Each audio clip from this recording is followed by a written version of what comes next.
Welcome to our library studio here at the Yahweh blog. I'm here with our co-host, Mr. Wookie, who I think is just going to take a nap and chill here for a while.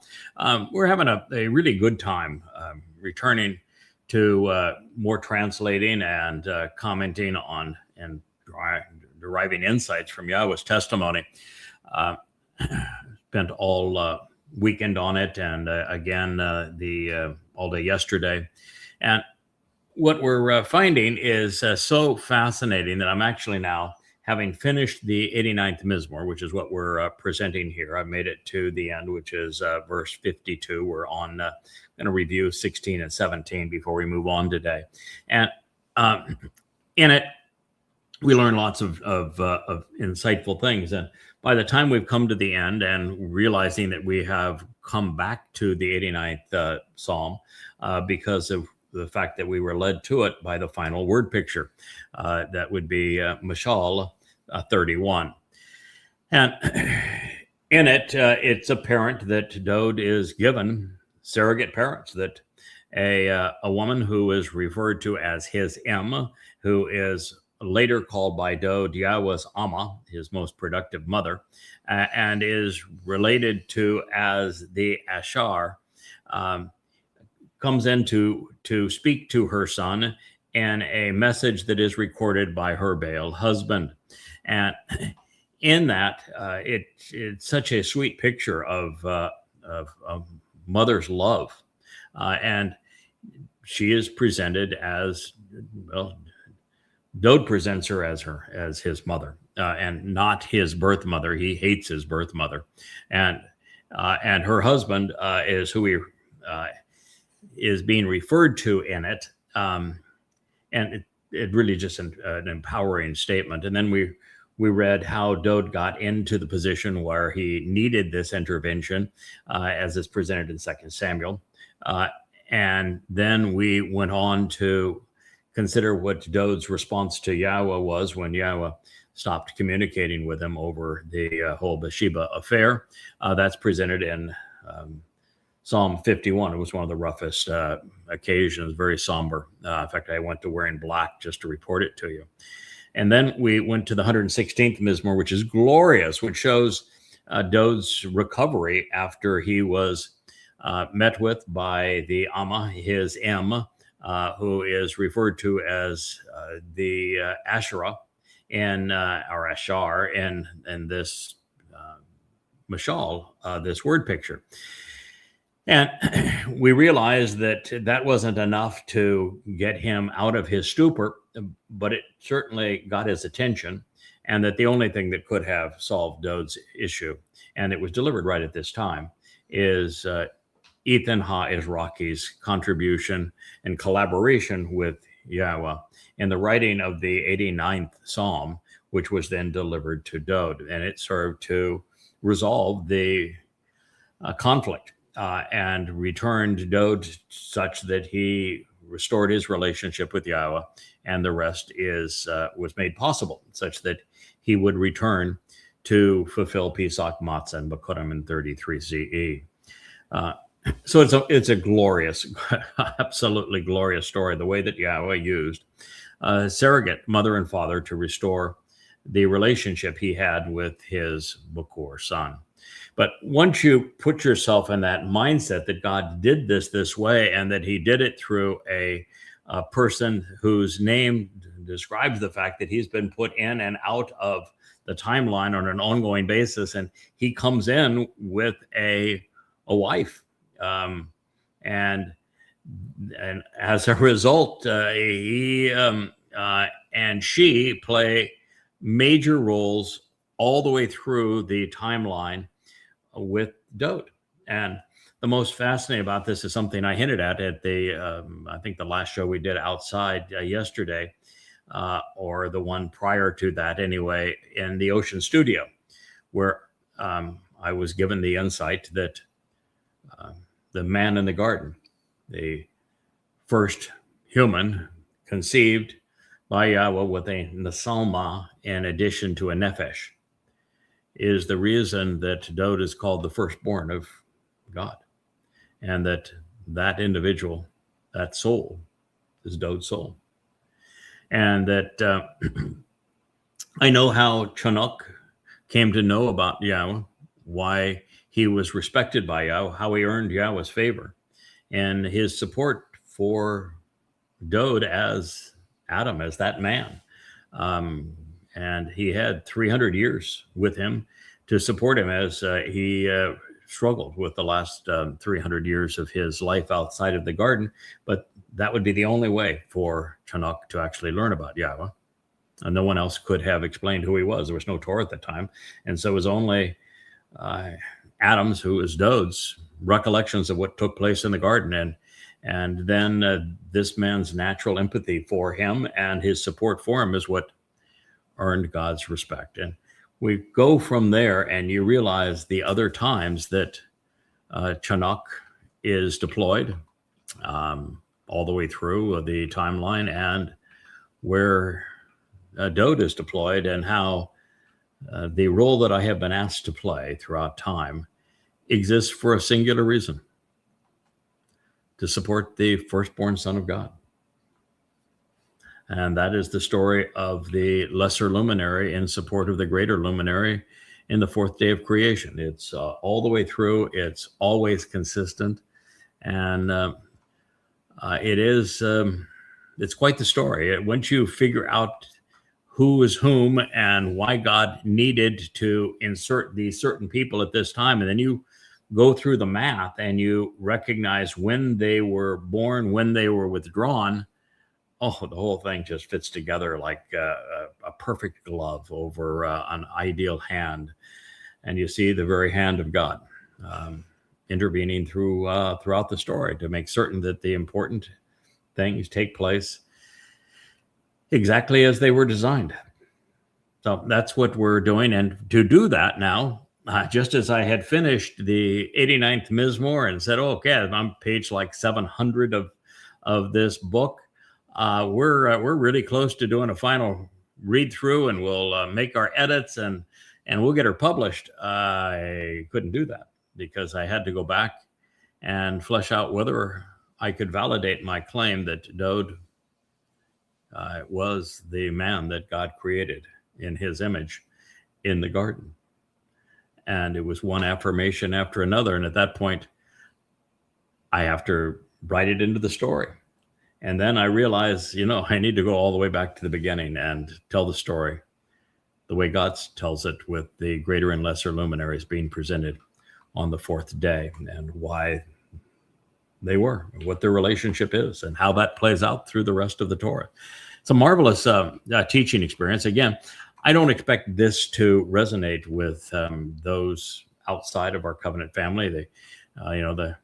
The malcontents that thought it would be a fun idea to send their letter out to 100 of my email contacts, will not be able to understand it, and that will inflame them all the more because, well, they need to condemn me to, in their view, to stay out of hell. Because if I'm right, and I am, that's where they're headed. So it's a desperate act. In fact, Rich, you told me that you thought it would be fun to give one of the AI the opportunity just to review their letter and say, what do you think of their translation, and what do you think of their argument? And I should probably share it with the group because it just eviscerates that. And I did not use your translations. I let it do its own little translation first and walked it through our whole scenario. And it comes back and says the same thing you say. Yeah. They used Craig's translation style without Craig's translation discipline. Yeah. Cited a plural against an individual. Skipped the defining criterion of the periscope dreams. So they skipped that, misread an interrogative as a declarative, and then turned it against the man whose methodology they plagiarized to do so. And they're plagiarizing me to condemn me, and they do a really lousy job of it. And of course, I don't want to belabor this because it's really irrelevant to the whole story, but they they have managed to do what Paul did. He found a word. He says, well, I can make my argument with Baal. And they have no idea that that God tells his story from beginning to end by giving you something at the beginning that he will come back to at the end. And he does that with Baal, which is used in the final word picture in an exceedingly favorable light. As a matter of fact, based upon the claims of Ezra, Ethan Ha-Ezraki, I wrote all but one of the mashal, so I ought to know what they say.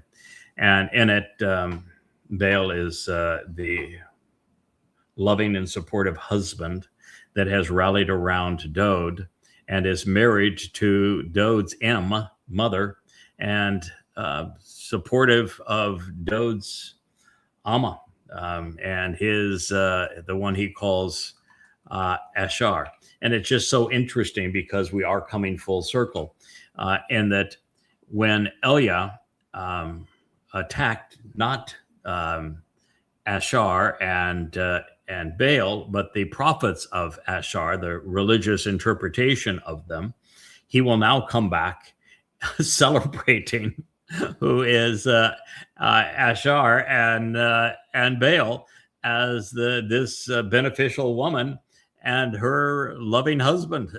So it is God knows that every term that he has that has benefit, like Asher and Baal, will be twisted to use against him by satanic forces, and they have been all the way through.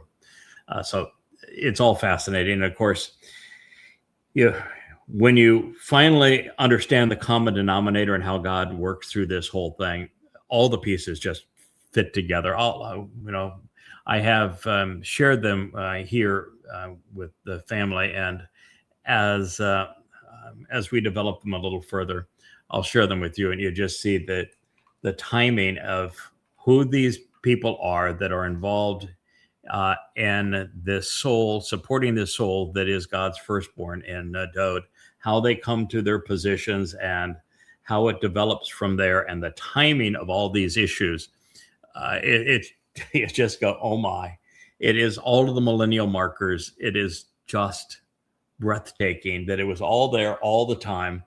And now we're prepared to see it, share it, understand it, enjoy it, relax in it. But what it requires is that we need to get off of normal posting on social media. We're here largely for the 8, and also for those who want to join us in support of the covenant family. But we're not here to solicit additional participation, and we're definitely here to put a kibosh on those who would claim that they're going to be part of the harvest, that there is not one chance in hell that they're going to participate in. So we just need to continue to reestablish the fences of the sheepfold that Yahweh established around Dode, so that that which has been torn down is put back in place. We're not here to attract lots of people. We're here to deflect them and to get into shabuw'ah and then to taruw'ah with the right people in the right place, doing the right things, that are properly educated and prepared to be right about all of this, so that we can fulfill our responsibilities going forward. And that is the job, and we can do that best at yadaya.com, supported by places like YouTube and Rumble and the like. But I need to personally disengage. I lost a challenge today on X. It was just amazing. There are a lot of X posts condemning Jews, saying it's okay to condemn Jews. It's okay to demonize Jews because Revelation, they claim that they're referred to as the synagogue of Satan, and that is the interpretation of Revelation and the synagogue of Satan, because, well, the New Testament is exceedingly anti-Semitic. So Christians, not knowing that the whole thing is a farce, justify condemning and even killing Jews based upon the references to the synagogue of Satan. And on 2 of those posts, I challenged that and said it's not true. Synagogue of Satan is actually a reference because it's ascribed to John, who was condemned by Paul, and so the person that went into the synagogues who admitted that he was demon possessed was Paul, and that it is not a justification to attack Jews. So I was criticizing the anti-Semitic hate that is derived from the synagogue of Satan against posts that had promoted it, and explained that to X, and X says, no, we're going to withhold our conclusion. You're in violation of our standards. So when you're dealing with AI that are that immoral, that irrational, that overly stupid, I'm sorry, I don't belong there. I'm not going to spend time there. And the same thing is true with Facebook, and Facebook has gotten to be more egregious even than X. But with the 2 of them like this, it's let's communicate, let's interact at yadayah.com. We have all the support mechanism there. It's a marvelous site, and there's no reason for us to be anywhere else other than these videos need to stream on other platforms, particularly on YouTube and places like Rumble where they're pretty impervious. So we'll continue in that regard. But it's been really, really, really interesting, and I think that those who are solidly in the covenant, mature grain, looking forward to continuing to grow. You're part of the 8 that are mentioned at shabuw'ah, taruw'ah, and sukkah. You're among the 8 that are designated by the 8 souls that were aboard the ark that reestablished the covenant and really populated the world of Nesalma man around the Tigris and Euphrates rivers, the Black Sea, and that area, the cradle of civilization. So it is a marvelous opportunity, and we are learning at a prodigious rate. So, what I'm doing, I've gone back to the very beginning of this book that I'm sharing from you. It's one of the things that I learned is that, Yahweh said, I want you to talk to my people. Okay, well, we're doing that, and it's turned out beautifully. It's really a fun way to be able to share what we're learning in real time. And the idea was that if you're to go back and keep on what you're doing, which is correct the books every time you find something new, well, it takes you a better part of a year to run through all the books because there's 25,000 pages, even if you're making just corrections in them.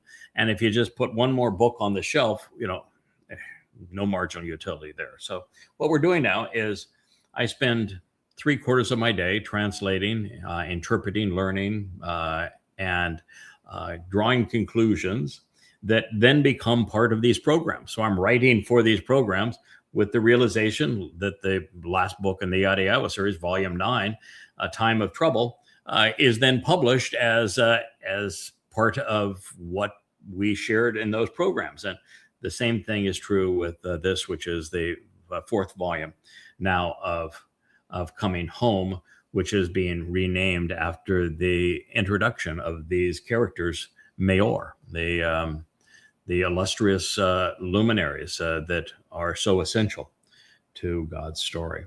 So that's where we are, and we'll continue. This rendition of the 89th Mizmor, our last reference was to Psalm 89, 16, and 17. Let me reprise that for you. It says, in your name, and I must say that so that you know the context, what has happened is that as the Zeroah, I have now been deployed to eliminate Rahab. And it's a very interesting manner of elimination. I actually stand down. I allow him to kill my physical body in a brutal way. And as somebody who spent 3.5 years speaking for Yahweh and defending Yisrael, supporting Yisrael from the Temple Mount, to allow the rival that I have spoken against, Rahab, who is Satan, and the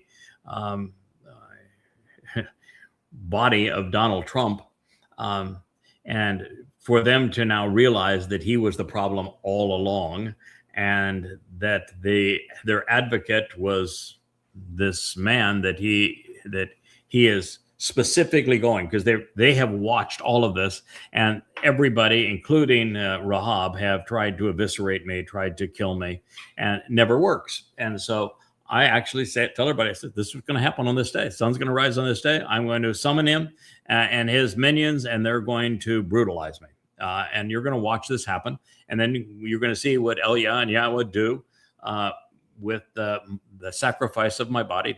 You need to know my soul's fine, but we're going to do this just as Dode served as his body served as the Passover lamb. We're going to do this. And I just want you to see that this is all he's got. He's got death and destruction. And by his lashing out, it'll be his end.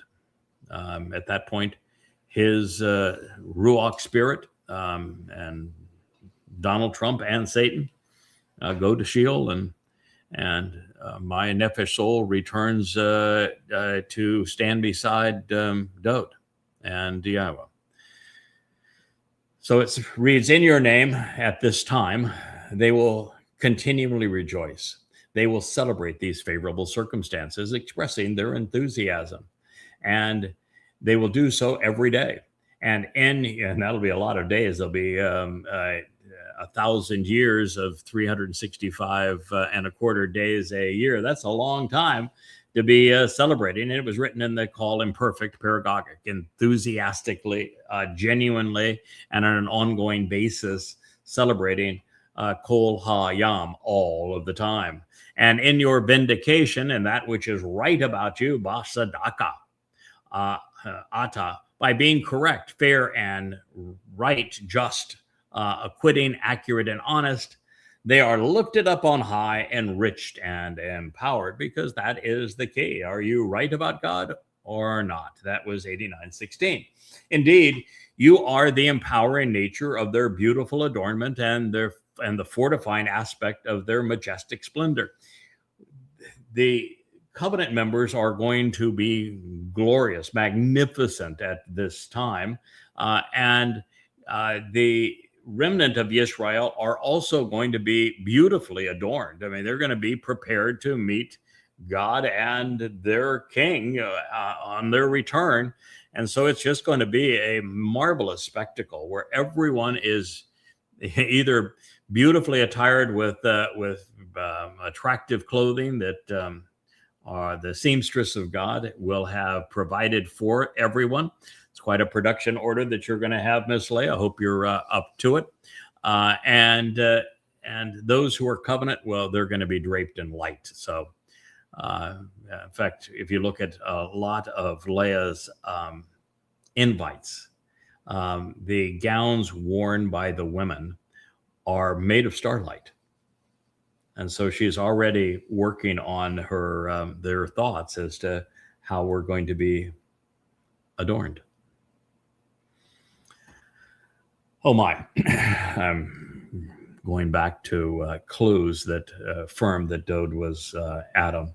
And so I'm smiling when I realize that comment at the end where he was naked and was not wrong and was not ashamed, how it applies to an aspect of Dode's life, but meant really nothing to the conditions that were taking place, the situation in the garden at that time, but absolutely served as a prophetic entree into a very, very important time in Dode's life, and how also that you should leave your mother and father. Well, they didn't have mothers and fathers, so what in the world were they talking about? Well, they're talking about Dode and the third life, where he is the shepherd boy who had really, really crappy mother and father, and then left them to be embraced by his surrogate mother and father, who, as we're going to find out, are a lot more than just his surrogate mother and father. Sounds to me like you're going to have to reset and start over with this last book. Well, no, well, yeah, I am. I've renamed it, and I'm starting back over because the whole book was written to show the what God had to say about the two most influential characters in his story. and how he introduces them and then how they're presented. And so that was the purpose of the book. It's just that as I wrote the book, I learned so much more about the subject of the book. Isn't that what you're supposed to do? Yes. Yeah. So I'm now going back and rewriting it based upon all I've learned about the subject of the book, both of us, and our relationship to one another. Because it turns out I've had many lives over a very long period of time, and my lives were always focused on support of Dode and the covenant. So indeed, you are the empowering nature of the beautiful adornment and their fortifying aspect of the majestic splendor. By your will, your acceptance and favor, our brilliant trumpet and horn, which is symbolic of our status and our king, Karen, will be raised on high, lifted up, and increased. That's 89:17. There's numbers of reasons I had to integrate this. First of all, having written the last mashal, the 31st proverb, I knew that the theme that ran through it was that of Dode's mother, surrogate mother in this case, at this particular time, being the fashion coordinator and seamstress for forevermore. And so I'm going to talk about adornment because it's really fresh in my mind. And I'm also going to talk about Karen, because Karen, brought up here in the 89th Mizmor, is part of the essential equation of finding common denominators that take us from knowledge to understanding. And Karen is that key from here, talking about the status of our king, Karen, this brilliant trumpet and horn, is because when Abraham and Yishak went up Mount Moriah to confirm the covenant, and when God said, "Don't take the life of your only son, the son that you love," he said that he would provide the lamb, which means that that lamb would be his firstborn son, the son that he loves. And that lamb had its Karen caught in the thickets. And so this is my way of telling Dode we're going to have a discussion, because as soon as the ink was dry on this, I went directly to Dode, who I knew quite well at the time, and said, we're going to start here, or very early in this, we're only in the 17th statement. We're going to trace down Karen. You're going to understand the role that Karen plays in affirming that you're that guy. So that is why it's important here. And it says that the Karen will be raised on high, will be lifted up and increased room. So for our gift of deliverance and protective covering, they're in accord with Yahweh, and on behalf of the Kodesh, the set apart one of Israel. So I'm making the connection from this beautiful adornment that is being provided by his surrogate mother in this case, and the Karen that is symbolic of his crown, his sovereignty, his kingship, and of the trumpet for shabuw'ah and taruw'ah that pull together the team to usher in his return, that this is also symbolic of him serving as the Passover lamb. And the Passover lamb is our gift of deliverance. And the garments are part of that protective covering. And we receive it after Dode removes our guilt and takes it into Sheol on Matzah. We replace our physical bodies with light and energy. And they're all in accord with Yahweh, and were accomplished based upon both Yahweh as God and Dode as king, being the set apart one, the most distinct of Yisrael, of those who engage and endure with God, our Melech king. It's Dode, only Dode. It's Mizmor lyrics to sing, Psalm 89, 8, 10. Just incredibly disciplined in diving down and detailing what can be learned from specific words and how each word serves as a marker, not only in time, but as a signpost that helps us know the way to travel through God's story. And Karen is one of those words. Malek is another one of them. Being gloriously adorned is part of that story. And speaking of markers in time, that is what Oz means, as a marker in time. And in the realization and in relation to this, Oz, meanwhile, it stands to reason that logically, you have spoken. I'm speaking to God. You have spoken. In a prophetic declaration that can be seen and experienced through your Bakarim. Bakarim is a really interesting word. And the thing that is important here is to know that it is not Bakarim in the Masoretic text. The Masoretic text has Chastity, which means faithful and devoted ones. But Bakarim is an entirely different word. And Bakarim fits here so beautifully because what we learned from the garden and have seen resonate all the way through the story, including the mature grain that is ready for the shabuw'ah harvest, is that the purpose of our existence is to demonstrate to God that we are observant, that we are thoughtful, that we are responsive to him, and that we are reliable, that he can test us and find us approved, try us and examine us, find us acceptable, assess us, because we're here to complete the job. And particularly now, as we realize how God has orchestrated this entire story from beginning to end in such a loving and compassionate way, and such a consistent manner, we know exactly what it means to be Bakarim. The Bakarim are chosen, tested, and approved ones. The ones you select and have examined. The ones you prefer and have found acceptable.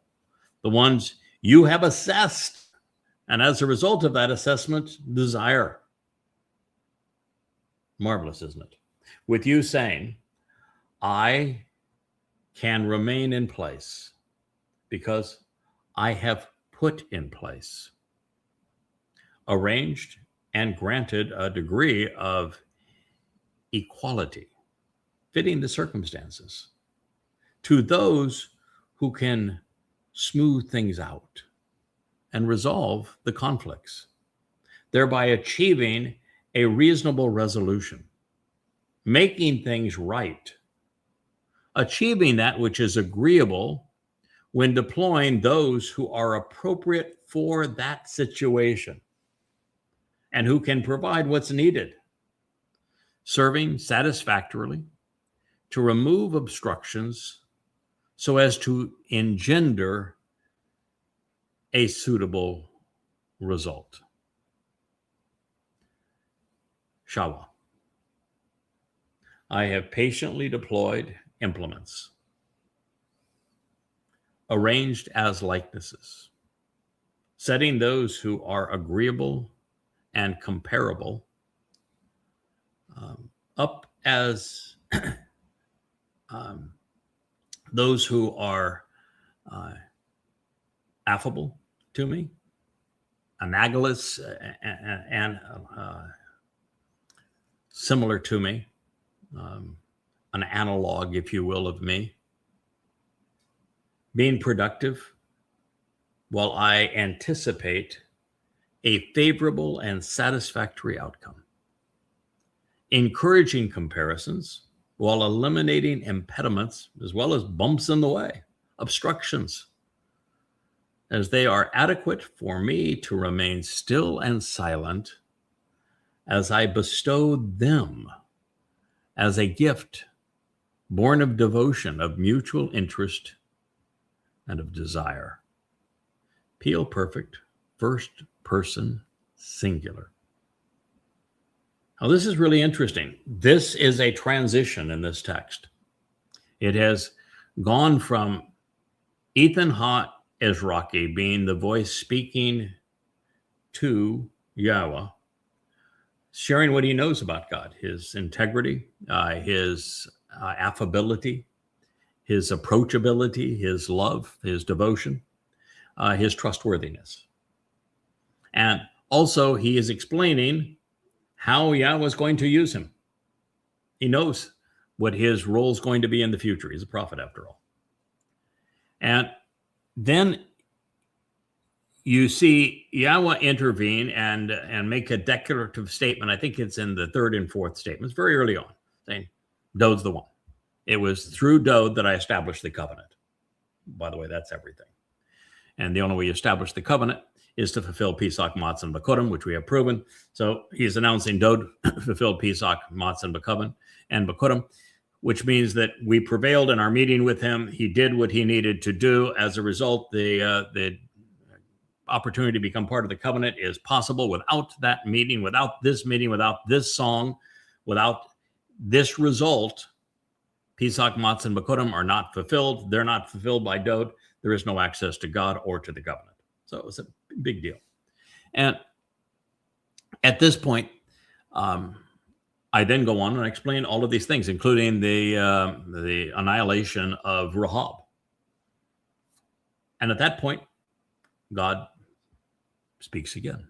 And he will continue to speak in first person for a very long time. I think we go all the way through the mid to late 40s in terms of chapters in this song. So it has turned to God's voice. So as a marker in time in relationship to this, I'm saying you have spoken and you have shared a prophetic revelation that can be seen and experienced through your Bekurim, those that you have chosen, that you have tested, and that you have approved.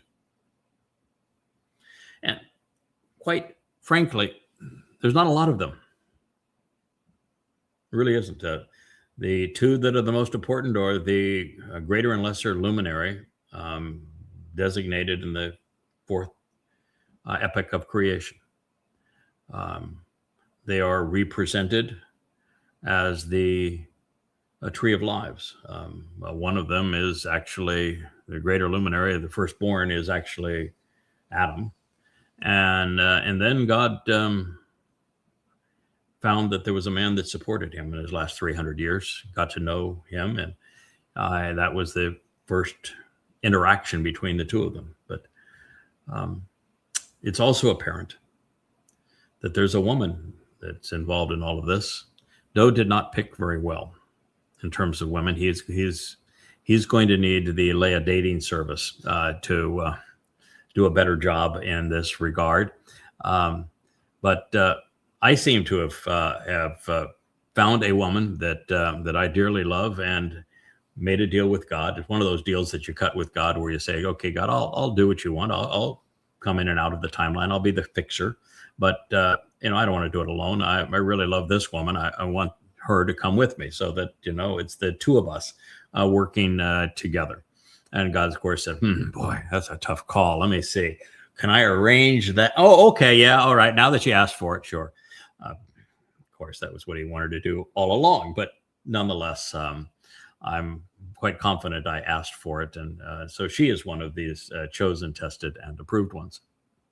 By the way, none of this adds any brownie points. It just means that God made sure that his story was going to play out in accordance to plan, so that the covenant would be accessible, that Dod would see it all the way through, complete the mission, and we would celebrate his return on Yom Kippurim as we move through the timeline that these next harvests would occur. He was just trying to keep his people and and time schedule in place. And this is just how he went about doing it. So he has your Bakarim, chosen, tested, and approved ones. This is the essence of my life. I know it at the time. It's not my first existence was as Enoch. Chanuk is the pronunciation of it. And I came to know Yahweh through Dode as Adam. He would be the only person that knew him. And I was fascinated by what he had to say about their time in the garden and what he had shared about Yahweh. And I knew that this was a depressing time for Dode. That last third of his life, just as in his life as king, the last third was rough for him. And I had compassion for the man, as did my wife, and we supported him. That's how we earned God's trust. Now, what happened from there, it becomes really interesting. But we'll talk about how I know this whole role as one of your Bokorim, your chosen, tested, and approved ones. With you saying, comma, quotation mark, guess what? From this point on, Yahweh also has a propensity to be verbose. I'm not the only one that can talk your ear off. Now we're in the 17th verse. Is that where we are? Very close to it, maybe the 18th verse. But from this point on, it is Yahweh and all Yahweh. I will sum up the psalm in the end, but we're only like a half a dozen verses from the end where I say, okay, thank you, God. In closing, here it is. But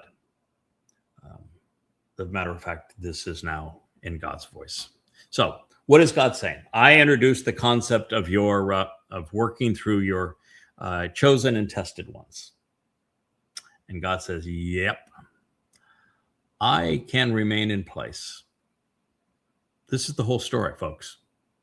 If you can appreciate this translation, and it's a fully amplified translation of shabuw'ah and what it means, then you're going to understand what I have learned, what I'm trying to share with you as to how God has chosen certain individuals that he has developed a confidence in, that he knows will see it through. And they have different roles. One serves mostly as a father. One serves mostly as a mother. They happen to be husband and wife. And their primary focus is to assist, to guide, to uplift, to support, to nurture, to encourage the firstborn of Yahweh, such that the covenant occurs when and where God says. So God says, I can remain in place. I've got a couple of guys. I can remain in place because I have put in place.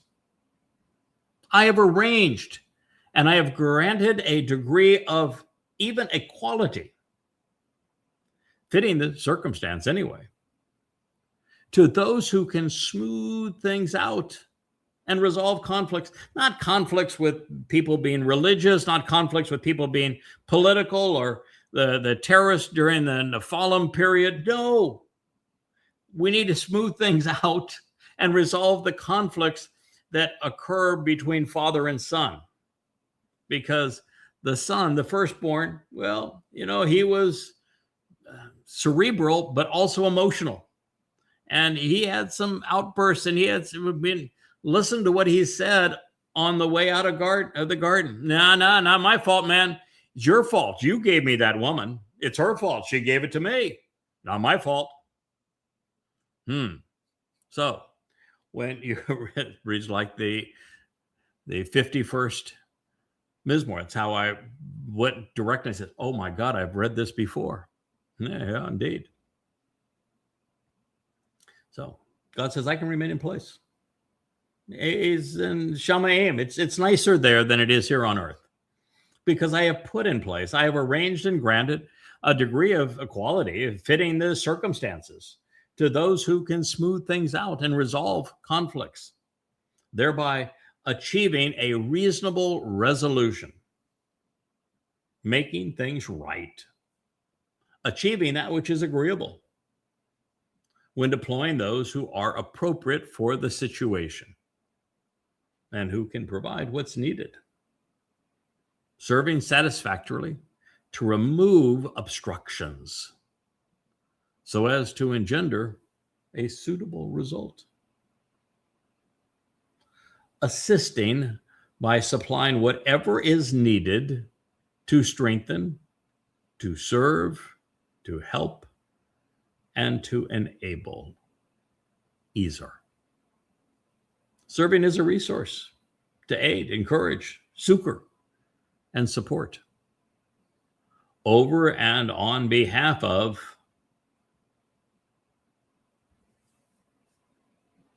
the Gabor. It's up there for you to read. I'm sure you came to it. Who is he supporting? Who is he strengthening? According to God, he had somebody that he deployed so that he could remain in Shamma'im, that he had every confidence would resolve the situation on behalf of, over and on behalf of, the Gabor, the courageous and capable man, the man with confidence and fortitude, so he would prevail. The mightiest of men, the strong and effective defender, the valiant and brave one who battles.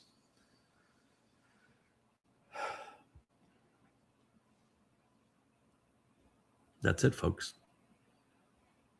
I hope that you are able to follow along. I know that there are covenant members who are absolutely mature enough in your understanding that you listen to something like that and you say, what a thrill it is for us to be included in this.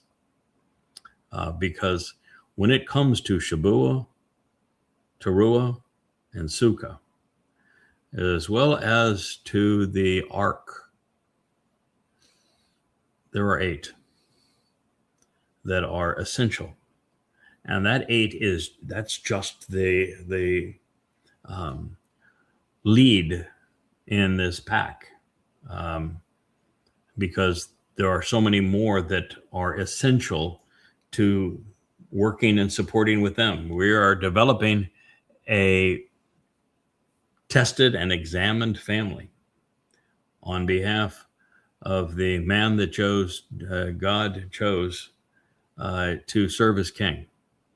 And we're here to make it such that he is supported, he is loved, he is enabled.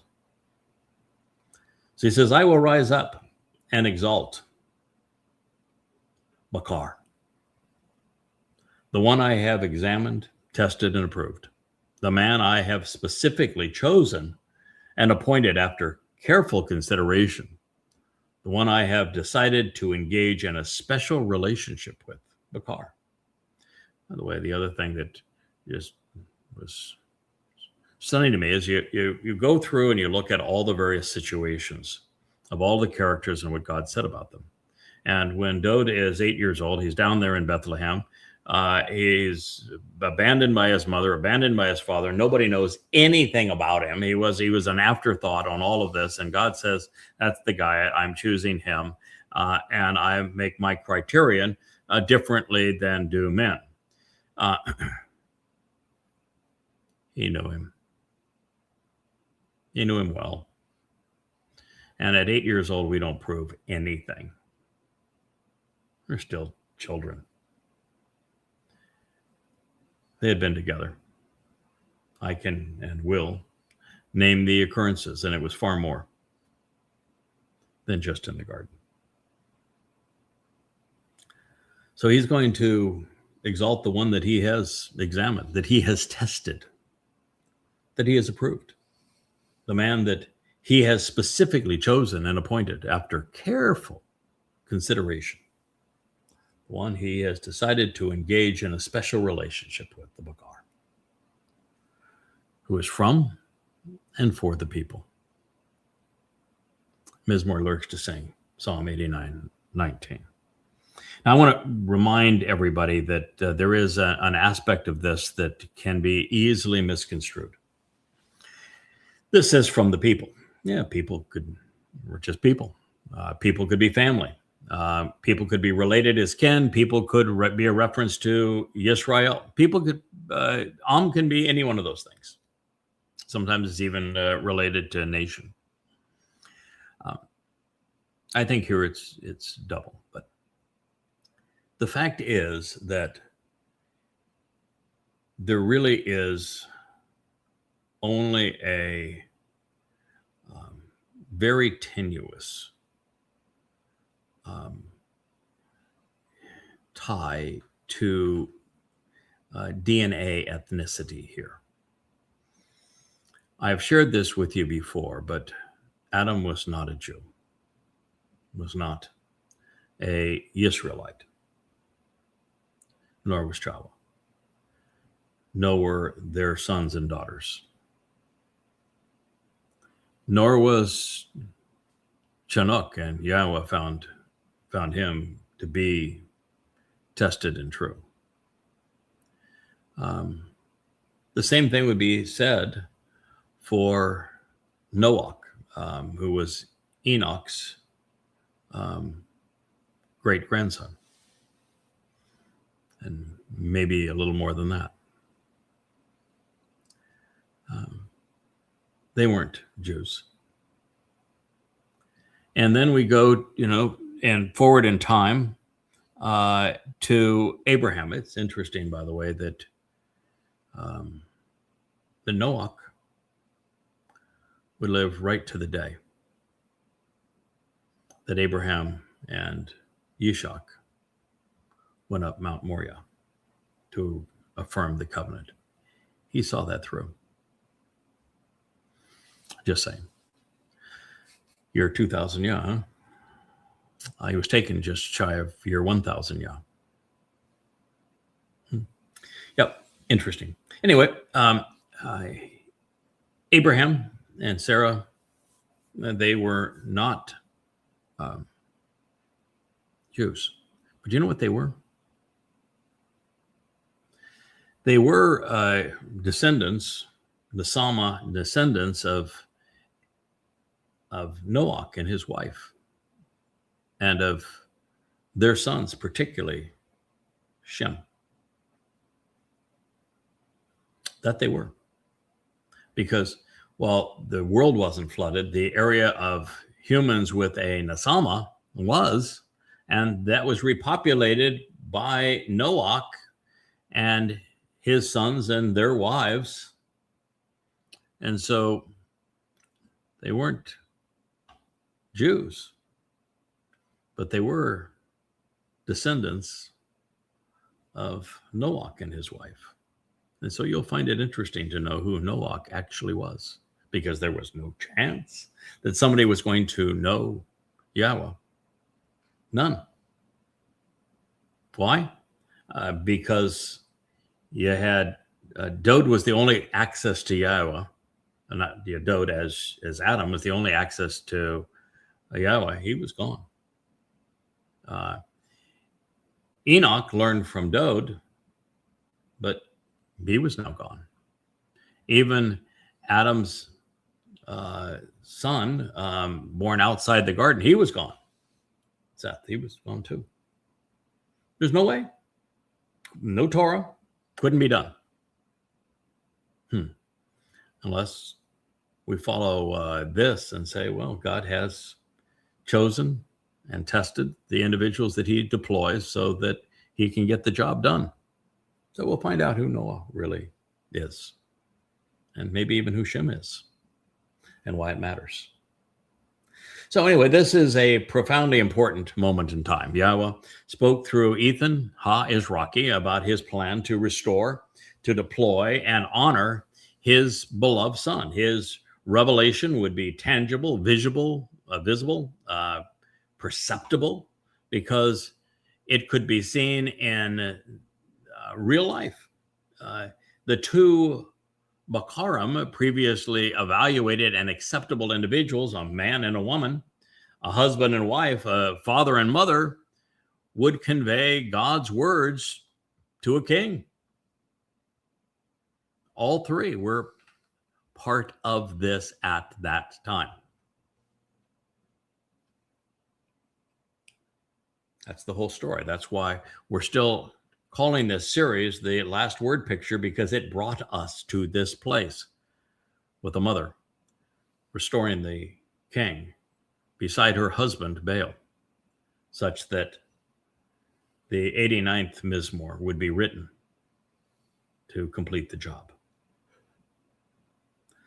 So as a result of Bakarim, we should recognize that life is a test for all of us, an opportunity for us to prove ourselves to God. And even though he isn't expecting a whole lot from us, fewer than 1 in a million pass muster. To earn Yahweh's trust and to be included among the Bakarim, the chosen and tested ones, we must be observant, we must be responsive, and we must be reliable. And I would define observant the way that I translate shamar: closely examine and carefully consider. And then what you find is that when Yahweh is describing all of this, he will tell us through oath. You remember that word oath that I brought up so many times, where we're told that the greater and lesser luminaries serve as an oath to the Mow'ed, these restoring witnesses to the eternal testimony that are the 7 appointments with Yah each year. And it's rendered in English Bibles deduced to nothing but sign. Now, that's not its verbal root. No. Its verbal root is written the same way in the Hebrew. And it means to be willing, to be responsive, to consent, to have been asked to do something, and to show a willingness to get it done. That's what the oath actually are. They are the responsive ones. We get right back to it all over again. The qualification for working with Yahweh is responding to him.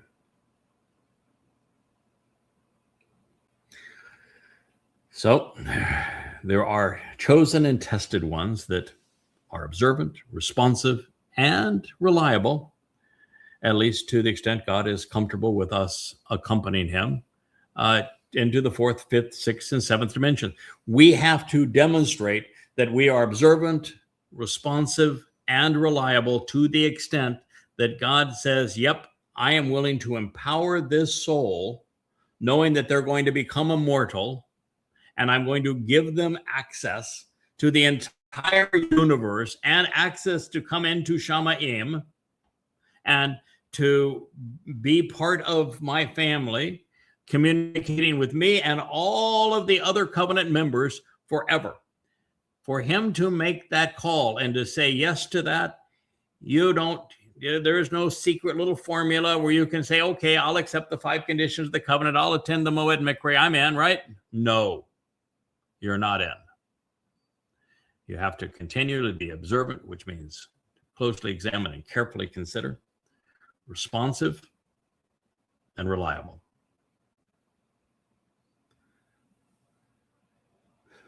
In this regard, we are being Bashar, examined and approved, right here, right now, scrutinized and verified, in the process of being found acceptable and desirable. It is an open invitation with your life serving as the audition. Now, I'm going to be really bold in making a statement here. I've been tested over the last 5,400 years. So has Leah. Every time God needed resolution, particularly with Dode or with the covenant, we were placed in position to find that resolution. I've been there, I've done it. So has Leah. We aren't auditioning anymore. But everybody who was part of this team, who was part of this family, who was going to be part of the shabuw'ah harvest, you are. I'm not saying that to encourage more dedication, because the fact is, the team that is really solid and contributing to this family has demonstrated overwhelmingly that they belong. But I just want you to know that we need to see it through. We need to stay true to our calling and our responsibility. We need to continue to prepare, to learn, to be better equipped to fulfill the mission, because we are just starting, folks. We got another 1,000 years to go, 1,000 plus 7 to go. So I want everyone to recognize that your life now serves as an addition.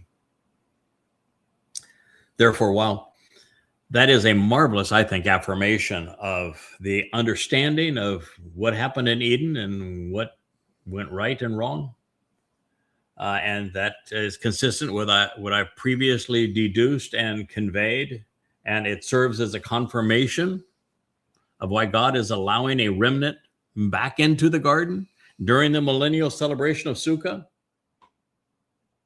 This insight, I think, even pales in comparison to what can be deduced from that magical term, shabuw'ah. What a word. And it is especially so when conveyed in God's voice, which it was, first verb, now conveyed in God's voice, and in this context where it leads to enabling the Gabor as the ultimate Bakar. I think you know, I have been translating and commenting on Yahweh's testimony for a quarter century, well, in this life. And this is one of the most revealing statements I've encountered in all of that time. It is the grand unification. It's the unifying thread that has been woven throughout God's tapestry. It depicts how, when, who, and why Yahweh deployed in support of his Son so that we might live and become God's children too.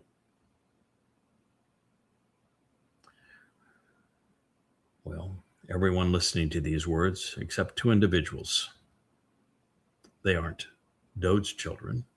They have been God's children for a long time. Dod is actually their son.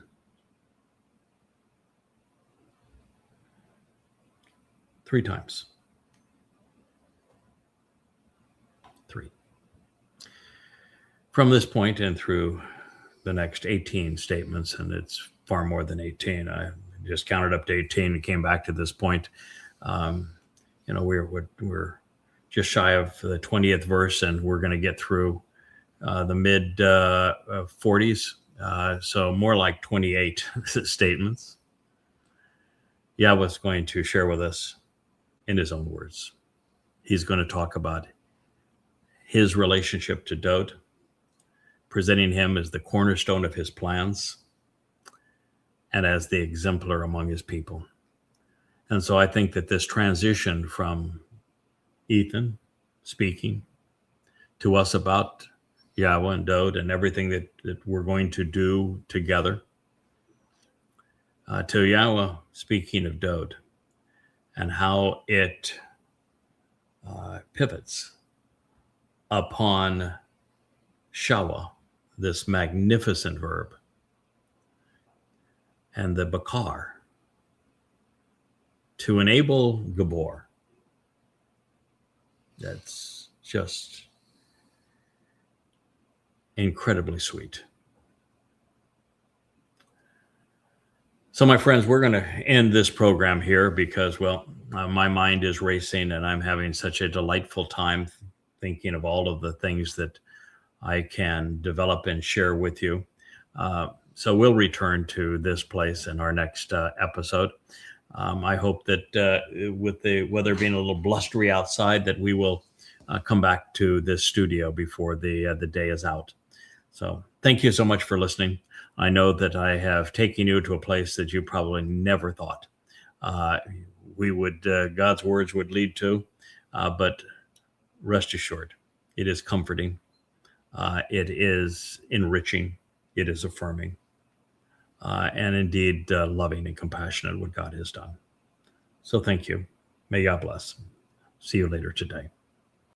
Hey there, thanks for tuning in. That was Fetch. Gotta run now. Catch y'all on our next podcast.